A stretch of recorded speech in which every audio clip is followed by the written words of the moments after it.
If I could only find someone else on the planet Earth who had 10% of my ability, I could rule the world. But I'm not getting any help from nobody. All I do is I get people that want to be paid for doing nothing. Only in the film business do people want to get paid before they do anything.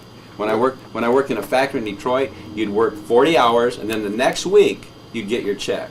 You'd have to wait a week.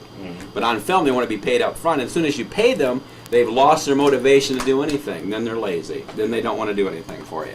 Tell me about Dave Guard. Well, you know, I've always been a fan of the Kingston Trio, and of course Dave Guard was an influence on me because I played the banjo, and I was always interested in the banjo. But be that as it may, that's a long story. As years went by, my brother, who was a musician, by chance met Dave and introduced him to me. Through that meeting, I was in the middle of making a film called The Poisoning of Michigan with a friend of mine. And another friend of mine was so interested in what we were putting down on film that he wrote a song, okay, about the poisoning of Michigan. And my brother, being a musician and having leeway into recording studios and things of that nature, wanted to produce this song, a song that this friend of ours wrote, Jesse Lee Kincaid. Okay. And he said, well, who can we get to sing it? And Jesse, of course, wrote it. He sang the lead. And I've always been fans of Dave Guard and the Kingston Trio and the Whiskey Hill Singers, for that matter. So we got a hold of Dave and his daughter, Catherine, and we called Cyrus in Hawaii, Cyrus Farrier. Right. And we flew him out. And we got together a trio of Dave Guard, Catherine Guard, Jesse Lee Kincaid, and Cyrus Farrier to do the song, and we recorded it at Paramount Studios. What was the name of the song? Cattlegate.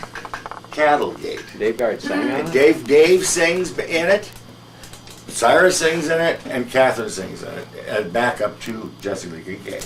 It's really a bad business. It's the worst business there is. I called my friend Robert Downey. Yeah. And I told him I might want to be an actor, and he almost had a heart attack.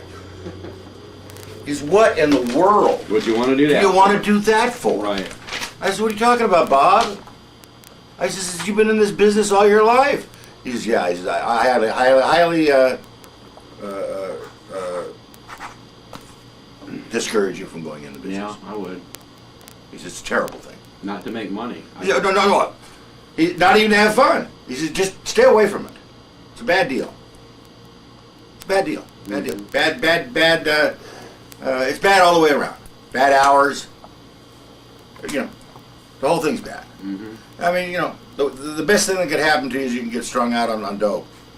Well, after we finished that session, we had a party over at my house.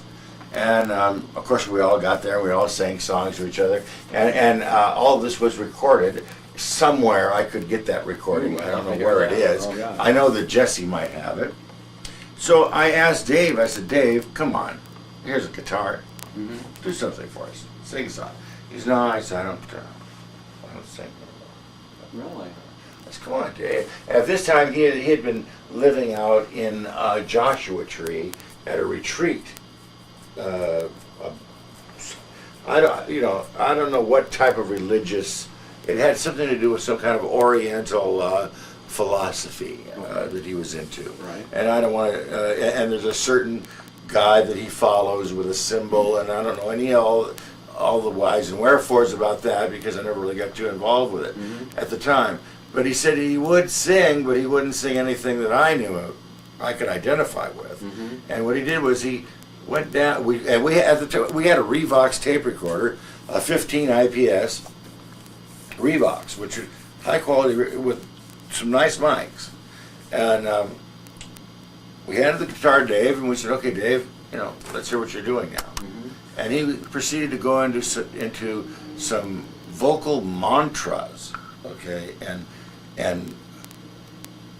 it wasn't really singing. They were kind of religious mantras of different tones and wavelengths and things of that nature. And at the time, I was kind of bummed. I wanted to hear, Tom Dooley, That's pretty funny. See, obviously, you're not bothered with what I'm bothered. I'm bothered by technical incompetence. See, I think when you hire someone to do a job for you, they should know how to do that job, or they shouldn't be working for you. Yeah, but you should also realize that people are idiots, okay? Well, and you have to work around that, okay? We all can't be...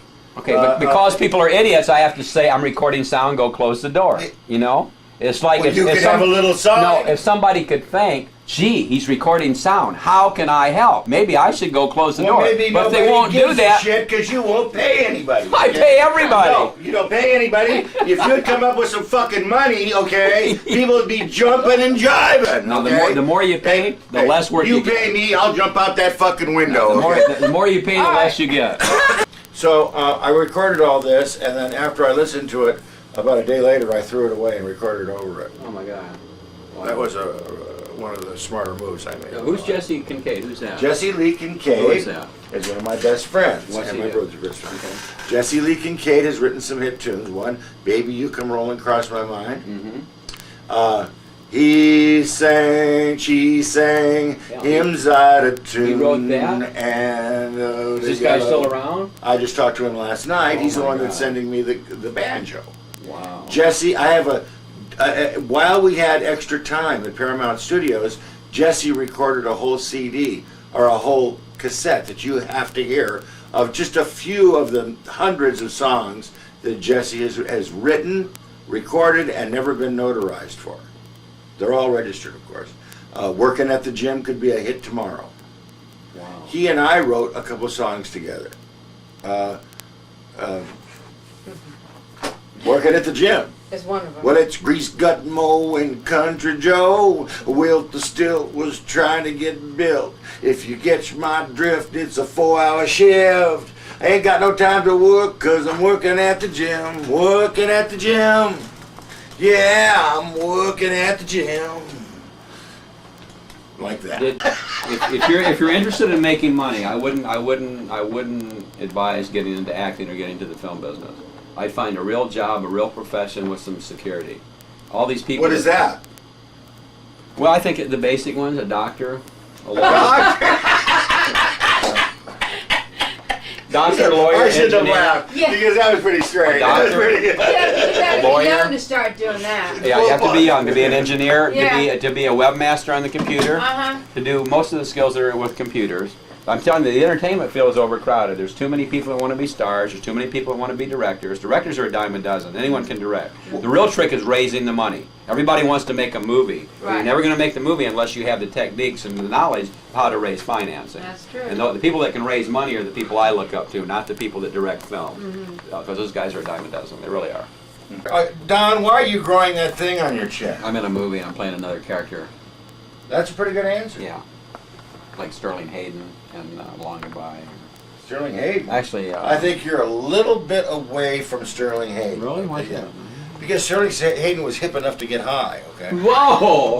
Get high? Yes. You mean alter his consciousness in some way? He smoked hashish. And that probably produced some type of hallucinogenic effect? Not hallucinogenic effect. It opened the subconscious, okay, of which we all have. We have a conscious mind and we have a subconscious mind, okay? What's the conscious mind is the one me and you are talking about. Okay, what's the And that's the one that was taught to us by these fucking idiots, all right, when we were being brought up. Okay. All right, the subconscious mind is the one that is unperverted, the one that is unfucked, okay? You get it? No, I'd like to. How Well, that's your problem. You don't fucking get it, Don. No, is there any way to get it? Yeah. Is it too late? Chop off the goatee and run the fucking role that you fucking belong in. A straight fucking role, okay? Start doing Gone with the Wind. Gone with the Wind? Yeah. Cecil B. DeMille, motherfucker. In other words, you really don't give a shit about these writer-directors. It's not that I don't give a shit. I mean, they're nothing. I mean, They're a dime a dozen. There's a lot of people. they're for film festivals. There's so many people that I can name the people I admire in the past 25 years. There may be 10. There may be 10 people that I've seen make a movie and go on and be successful and do important works. Well, Don, have you made any movies that have been successful? On all levels, yes. Mm-hmm. No blockbusters, no major multi-million dollar hits. but you're really happy with. I mean, Artistic satisfaction I've had plenty of. I'm satisfied. Really? I have artistic satisfaction. well, the monetary things are secondary. As far as I'm concerned, as long as I've made a living doing it, which I have since 1975, making films, I haven't had to do any other type of work, I'm happy. I made a living, I paid my bills, and I've been able to do what I like doing, which is making movies. But the question is, are people happy working with you? It doesn't matter because it's called Don Jackson and Company, and the company keeps changing. In other words, you don't have any steady people. I got a few people that have been with me for a long time. I've got friends. You know, I hate to say this, Don, but I've known you for a few years, and I've never seen the same person with you twice. Well, there's probably a good reason for that. There's probably a really good reason for that. Now, where did you know Larry Murray from? All right. When I was in the Navy in 1961, the folk scene had just come about. I hadn't even heard of Bob Dylan at that point. His first album had just came out, and I was listening to it. And at that time, there was a place in San Diego called the Blue Guitar, and it still exists there, of course, by different owners today and a different location. Right. But the Blue Guitar was a little guitar shop. There was kind of a personal thing that was going on for that era in the early '60s, where they would take your guitar and they would set the action for you and things like that. Well, Larry Murray was in the back, and he's the guy that would fix my banjo for me, or he would work on things. And then, of course, I got to talking with Larry, and Larry would say, have you heard this Bob Dylan? And he goes, yeah, I can do one of his songs. And I says, what is it? And it was, Baby, let me follow you down. And he would do it on the guitar, right? And Larry and I became friends through that 30-something years ago. That was the last. Then, of course, he became Hearts and Flowers. Which also recorded, she sang hymns on it That's too. why I know the song. Okay. What a song that is. Right. And So that Jesse guy's a normal guy? as normal as you are. Okay. Yeah, good. Yeah, the Skotax I've known since 1964. They won Academy Awards for special effects. I've known them for a long, long time. Bill George, Femme Fatale, I've known since 1975. Jim Cameron, I've known since 1981. Cameron's writing partner, Randy Frakes, since 81. Bill Wisher wrote The Terminator and Judge Dredd since 81. A lot of people still are with me and still hang out. If you're incompetent, you'll probably not last 3 months. 3 months, you know. 3 days. The last girl who was with me lasted for 1 month before I found out she was totally incompetent. And a traitor. She turned yellow, threw her rifle down, and ran like a coward once the battle started. Not unusual. What I've got to get for you is the tape so you can hear what this guy has really written. Yeah, I'd because love to do Hoyt Axton heard the tape, and he goes, "Can I use that song? Can I use this song?" You know, and Hoyt loves the tape. Okay, and Jesse has so many songs that he's written, and he's relatively unknown except for one encounter. He was in a group called the. I can never remember the name of the group. It was with Ry Cooter and Todd. Bry Cooter, Taj Mahal, Jesse Lee Kincaid, and another guy. Why can't I remember the name of it? I've got the CD at home. The CD was just released, I'd say 3 years ago, and it was sitting in archives. Was it really? Like I said before, the people who are really good, it's not that I can't afford them, they're just not available. The good people are working on major productions, and they are going to be for the years to come. The thing is, I'm affiliated with quite a few people that are in the film business. Don being one. Another friend of mine, his name's Jackson also. And all of his life, ever since he was a kid, he wanted to be a filmmaker and has been. And he ended up going into real estate so he could become a filmmaker. And like Don said, you know, you can't. Where do you get the money from? So he took. What he did was nobody was buying his scripts, okay, because he's kind of an oddball. The word hack comes to mind. Well, he has produced a couple films, you know. How'd you meet Judy Henske? Judy Henske, of course, I met because I love Dave Guard's music, and Judy was in the Whiskey Hill Singers, and so I was hanging out at a few clubs. Needless to say, Judy used to hang out at a place called the Unicorn in Hollywood, and I showed up there one night, and she was there, and I introduced myself to her, as outgoing as I was. And I actually got her to get up and sing a song, which she never does unless she is prepared. Right. And I had talked to her a couple other occasions. She didn't really recall our conversations. And then, of course, I reintroduced myself to her when she played at my place here in Santa Monica. But knowing Dave very well, I had an into conversation with her, and I've always liked her singing and her. Well, I want to find out more about the subconscious. Oh, hey, no problem, okay? The subconscious part of the mind is the part that is unfucked with, okay? You cannot deal, the subconscious is unperverted from humanity. Humanity can't get to the subconscious. It has its own will. It does what it wants, when it wants, as in a dream. All right, but I thought you were alluding to the fact that drugs It has nothing to do with drugs, might help Don. you Don, it has go nothing. into your subconscious. Right. Now, did you tell me there's 2 Whiskey Hill Singer albums? Yes, there is. I have the second one, Okay, which now, is not really an album. What was the second one? All right, the second one is without Judy Henske.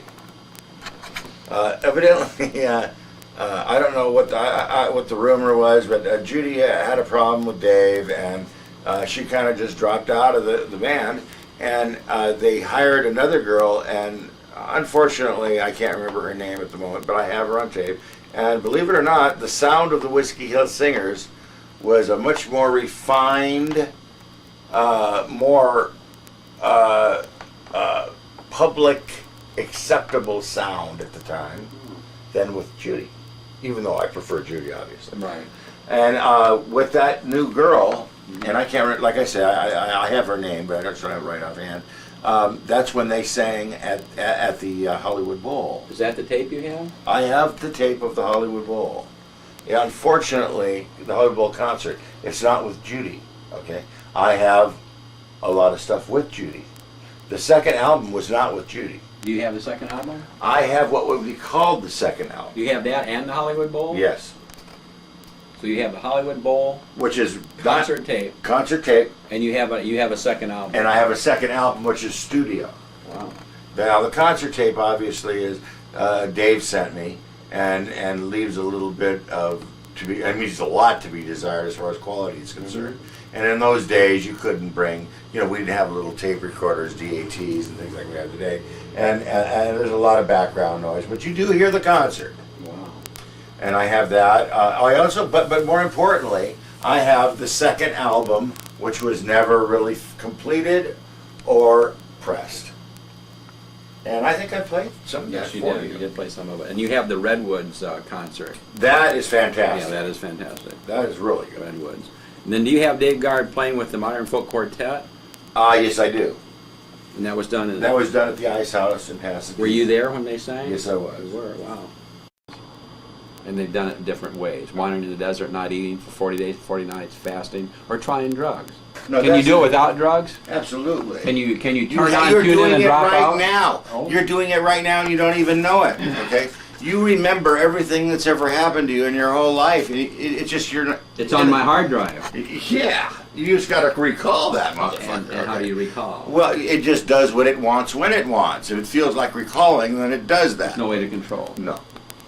You're not going to control the subconscious. That's what it's all about. It's freedom. The subconscious part of the mind is the part of the mind that works on its own level.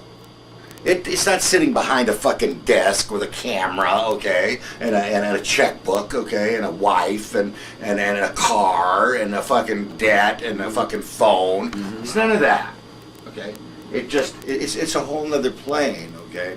It's a whole other plane of consciousness that we all have, that we don't really deal with too much, except for once in a while we'll wake up in a dream and go, God, that was weird. I hope that sale covered the budget.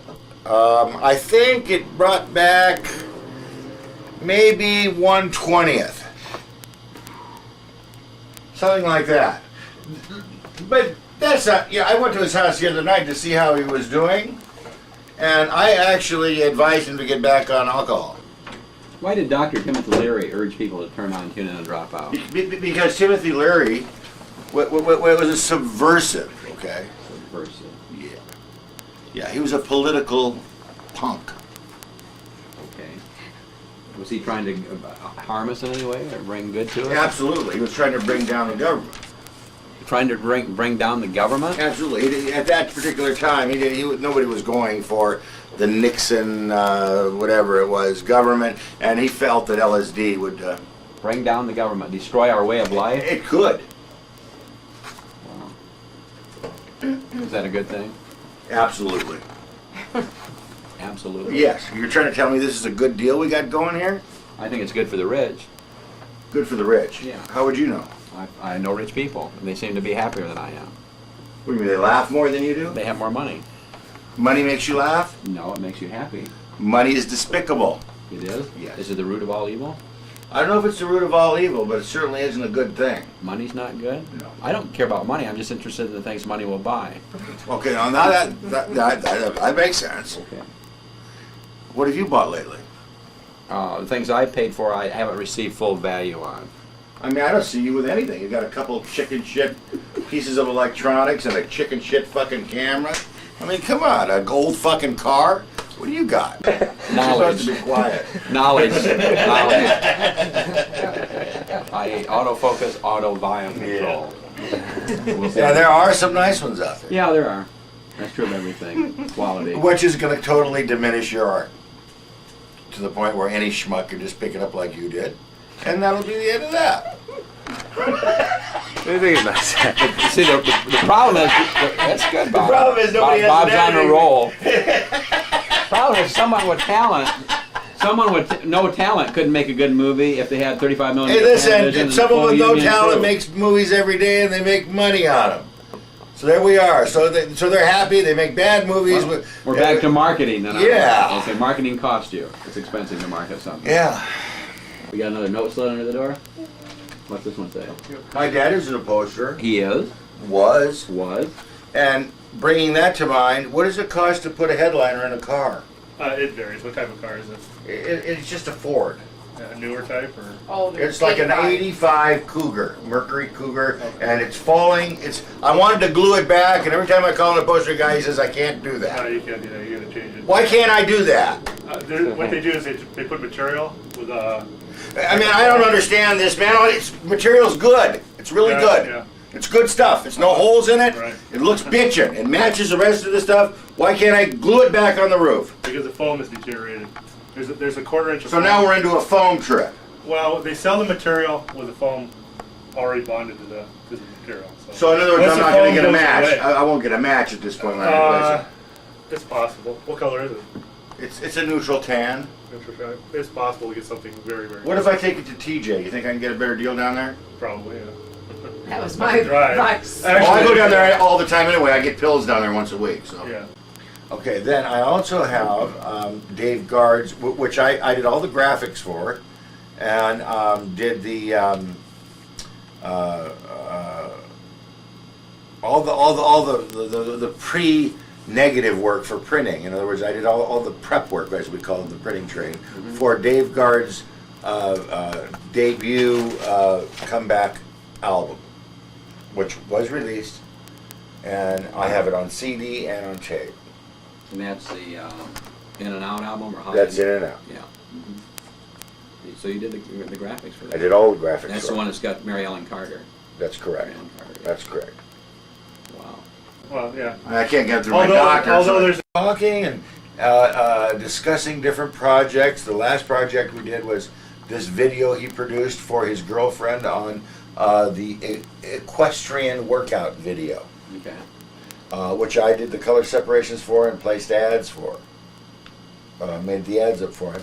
And during this period of time, as we were talking with each other, he said he wasn't feeling very well. Now, he looked into these herbs and masters of every different kind of holistic medicine you can think of. And this guy was a brilliant man. He really was. And lymphoma, he said that he had lymphoma and that he was dying, and it was diagnosed. Within 6 to 8 months of him telling me that, I called there, and he had just passed away that afternoon. He lived 6 to 8 months after he was diagnosed. Yes, correct. Maybe a year. Was he in pain? Was he suffering? Yes. Yes. I couldn't even send him a videotape of anything avant-garde or religious. No way was he going for anything with Christianity or any of that kind of stuff. No way would he. It was just too important to him to view anything like that. He couldn't do it. I tried to show him some of these off-the-wall movies I have that are just a trip to watch, that are art pieces, maybe a little subversive, and he would just tell me that he couldn't view them. I've been quoted $80 here. Whoa! I'm gonna tell you, This guy's he works for a specialty shop though.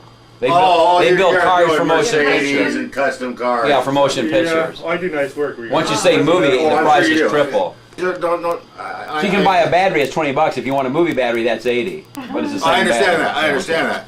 Yeah. Do you have any photos of you with Dave Gard? Not with me and Dave Gard. You never took any photos of you and Dave Gard? Not that I can recall. No. No, I never did anything like that. As a matter of fact, I've only got one thing in writing where it says, "Thanks, Big Bob, for all the work," that he signed, and I never even asked him to do that. He just did that on his own behalf. Why can't they just glue it back on there? Like I said, they have the foam on there. I don't care about the fucking foam. I just want the headliner. It's not gonna be smooth. I don't care if it's smooth. I don't want the shit hanging on my head, okay? It's falling down and my fucking hair hangs on the goddamn shit. Have you tried two-sided tape? Pins? It's metal. How can I see? It's deteriorated. You just said it was deteriorated, okay? The foam You is can't put anything in it, okay? I just want the shit to stick there. Bubblegum. I can help It's you. gotta cost me $100 for this. What about taking it out entirely? Just rip it off and let the That's not a bad idea. I've thought about that. You don't need a headliner. Yeah, but it's... Headliners are for sissies. And during that time, when I did that album, Dave would call me. We were in touch with each other, I would say, twice a week, at least. Really? Where was Dave Gard living at the time? On the East Coast in Connecticut. Connecticut. Yes, he had. He lived with this equestrian lady who was I don't know if she was very rich, but seemed to have a lot of money. And she was producing an exercise video, which I have that Dave Gard produced. Really? Produced by Dave Gard. Was Dave Gard wealthy from? Dave Gard was from a the very Kingston Trio? poor man. Poor? Poor. He owed the IRS. Who's the survivor with Dave? Who's around now? Is his daughter? He has a daughter. He has a son. His daughter I was in contact with, but I have, I don't know, she just seemed to go her own way and not have too much to do with me. Now, his daughter also was in my brother's My brother had a group, a troupe that he had, and she was the lead singer. Really? So we were closely knit with the family after meeting Dave, and So his daughter sang? she still does. She And does. she has an album that I have. I'd love to hear that. It's real out there. What's it called? I can't tell you the name of it. I've got it at home, and you can borrow it anytime. It's a CD I'll that see. she plays on. Now, Does she sing? No, she doesn't sound noises. Okay. Okay. Now, if you want to hear her sing, Jessie has Renaissance rock. No, not Renaissance rock. Renaissance rock was what Jessie and my brother did. Jessie has her and him singing Renaissance music. Oh, Catherine Gard and Jessie Kincaid. Catherine Gard. As a matter of That's fact, good to hear. if you have He's a good phone, people. I want to show you something. Sure. Okay. Okay. Call her right now and ask for Jessie Kincaid, and tell him you heard this song. She sang hymns out of tune. And you want to know if he wrote it because you're making money off of it. See what he says. Right.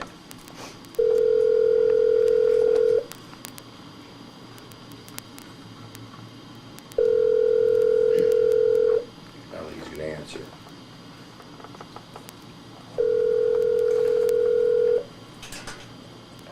Hi, you are returning a voice to Linda Longford, Jessica Engagement with music. Please leave a message after the beep. Okay. Jesse Kincaid, Don Jackson giving me a call from Los Angeles. I'm friends with Bob Mizrahi. We're sitting here talking about one of the great songs you wrote that was recorded on the Hearts and Flowers album, which I have, called She Sang Hymns Out of Tune, one of my favorite songs for a long, long time. And would like to talk to you about that song, possibly using it in a film we're doing. If you could give us a call back here, that'd be fantastic. Call us at area code 818-594-7180. That's 818-594-7180. 7180. Yeah, she carried a yellow balloon. He'll love that. Okay. Now, and at one point I wanted to revise some kind of Whiskey Hill Singers thing, as if, I mean, it wouldn't have made any money, but just for the people out there that might have been fans of the Kingston Trio Yeah. and followed that genre. And I was told by Catherine Guard that no money, any money that's made with her father in it, goes to the IRS. No. Still? Yes. So Dave, when he passed away, I talked to him the day before he died. We were very good friends near the end. I mean, I was in contact with him all the time. And he told me that, that the IRS has been on him for many, many years, causing him nothing but, keeping him from doing anything financial or, I mean, basically he had to live with somebody else under their name and things of that nature. For a guy that would put 10 years into color guitar, I saw that. took him 10 years to do that, okay? And to have to sit back and not be productive was just a sin in itself for the man. Is that why he didn't sing? Because the IRS would get the money? No, it had nothing to do with it. He was in a religious place, and he had passed the singing pop thing. And unfortunately, if I had those mantras, I was stupid. I didn't know what I had on tape. What they were blends of sounds and mantras and things that, and that he played eloquently on the guitar. I wanted to hear something else, and when the tape came up, I just discarded the tape, as you should never do. And consequently, I don't have that information of a good 10, 12 years where he lived in Joshua Tree at a conservative. Don't fuck with me, Doc. Whoa! This is my short. Okay, I got you. I mean, I've seen you and yours, okay, and I don't fuck with your car. All right. I mean, that's another matter, okay? That joke you drive around in, Okay. thinking it's some kind of classic. That's all a right? classic Mopar. That's in your mind, That's a okay? Mopar. What it is a fucked up old Chrysler.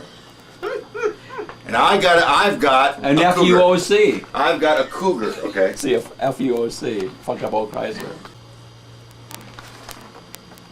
Is Dave Guard buried any place? I'm not sure where Dave is buried. I do have the phone number of his son. I know Gretchen Guard, his ex-wife, is probably still around. I don't know that. I assume that she is. I know that Catherine is around, but I've lost contact with her because of her. She just didn't want to have contact with me for some reason. I can't tell you why. Dave Guard's son I have never met, but I have his phone number. And as a matter of fact, I have most of the phone numbers on that list where I said Whiskey Hill Singers info. Yeah. His number is on there. Remember when the popular phrase was roll and tuck Naugahyde? Yeah. Tuck and roll. Tuck and roll. Tuck and roll? Tuck and roll. What's- You're always off, okay? What's Dave Guard gave me a name. When I became friends with Dave, I was almost adamant about getting Whiskey Hill Singers material. Right. Dave said he didn't even know how to get it or where it was, but there was a guy up north in Mill Valley, or that's where Jesse lives, not Mill Valley, but somewhere up near Frisco, San Jose or something. And he was the man that did all the engineering for the Whiskey Hill Singers recordings. And so I got in contact with that fella, and he didn't have time to look for what I wanted was the Whiskey Hill Singers' second album. Of course. He didn't have time to find that for me, even at a cost. I said, look, I'll pay you for your time. He said, look, I've got too much tape. I can't go through it all. Blah, blah. Finally, he says, okay, send me $30. I found it. Oh, God. So me and my cousin and I were ecstatic. We went, oh, God, he's got it. We sent him a check for $30. We wait. 2 weeks later, we get back. We don't get it. We call him 2 or 3 times. Finally, he says, it's in the mail. We get it. It's on a 12-inch reel-to-reel. We bring it over to my house. We sit down. We wind it up. We turn it on, and what do we get? The first Whiskey Hill Singers album, which I've already got on vinyl. Of course. Right. No new album. So I call Dave back again. Dave, he doesn't have it. Dave says, yeah, he does have it. He's the one that recorded it. Dave, he can't get it. Where else can I get it? And about that time, Dave sent me a duped-off copy of the Whiskey Hill Singers concert at the Hollywood Bowl, which was sold out, by the way. Really? Oh yeah. Right when Dave Gard left the Kingston Trio, I mean he was a playboy. He was written up in Playboy magazine all the time. He moved to Australia. When he moved to Australia is when he devised the color guitar, of which I have one of. I don't know anybody that's got one, and mine's never been used. Mine's in perfect. And he had a chance to make a good movie. He sold it to HBO. He did? Yes. Unbelievable. Is the religious sect that he was a member of, is that still at Joshua Oh, Tree? absolutely. Absolutely. So- It's in Joshua Tree, and they may have recordings or mantras of him. Now, I know the name of his teacher, okay? Because it's on the back of the CD, because, of course, he gives him credit along with me for doing the graphics, which is never heard of, okay, by the way. You never see a CD where it says, thank you, Digital Dot of Van Nuys for doing color separation, and Bob Mizrahi for doing the color separations. And not only did I do them, he when it came down for the money to roll, and he got financed, he said, charge whatever I want. Hit me with it, he said. In other words, you know, I don't care what you charge me, within reason, you know. And I did. I charged him probably 4 or 5 times what I would normally charge somebody. So if I were to check the archives and go to the LA Times, I could find an ad for Dave Gard and the Whiskey Hill Singers playing the Hollywood Bowl. Absolutely. Is there any Now way- there's another great ad you could find in Life magazine, Okay. dealing with folk music, new folks. Right. And there's a full page, along with Peter, Paul, and Mary had just come on the scene, and they have maybe a 4x4 Right. picture of him. Right. Well, if you know the size of Life magazine in those days, there is a full double spread of Dave Gard and the Whiskey Hill Singers on a railroad track doing Railroad Bill. Wow. It was a staged thing, you know, where a publicity shot. But you never saw them perform live, did you? I never saw the Whiskey Hill Singers perform live. And there's probably no videotape of them performing. That I can't answer. Maybe there is, but I certainly wouldn't know how to get to it. Is there any way to find out the date of that concert at the Hollywood Bowl? Yeah, I would get a hold of the Hollywood Bowl, and They would know. they would know. I'm sure they have it on their computer somewhere of people that have played there. You know, there's some kind of archiving that can be done through the Hollywood Bowl as to who played and what dates. I mean, I'm sure that's available, maybe at a cost. I don't know. Yeah. I'd like to know the date he played there. Yeah, the Whiskey Hill Singers, and I have the tape. Well, I can, and maybe on the tape that Dave wrote to me, you know, he wrote out the tape, he might have put the date on there. Oh, that'd be neat. I don't know, because you're asking me a question, I don't have the tape in front of me. He also has, which he would not let me duplicate, a video. He's an archivist. Now, he may be dead now, I don't know, but he was right across the street here on Vineland. No. Yes. He had a video that he let me watch in his office of 2 hours of everything that the Kingston Trio ever did on television, including the 7-Up commercial. Wow. And it's all Dave Gard. Dave Gard's in all of it. From their first appearance on television up until the breakup, per se, of, you know, Dave Gard and you know, John Stewart coming in. Did you see the Kingston Trio perform live? Yes, I have. With Dave Gard? With Dave Gard. At the Santa Monica Civic Auditorium. With Gard. With Gard. Okay. Right near the breakup. Oh, really? They were in top form. Top form. As a matter of fact, Bob Shane and Nick Reynolds were out in the lobby talking to people, and you couldn't find Dave anywhere. He was off by himself. So you could tell they weren't really getting along all that well. Now, of course, Dave Gard is responsible for the Kingston Trio. Yeah. Period. He is the Kingston Trio. Even though the golden voice, Bob Shane, was always known for. Even you talk to Catherine Gard, she says, I always thought Bob Shane as being the one, you know, that was the big deal. And I says, no, man, it was your dad. Yeah. Because he had that great ability to go to different places and bring them into a pop music. He could bring different kinds of whim away. Before it became a hit, the Kingston Trio had done it. Yeah, they sure did. I don't think so. I do. I don't think you're I- regular. I had Bob- I don't I'm think very you're regular, regular. Well, then you're extremely taking some regular. kind of weird laxative. Weird laxative? No shit.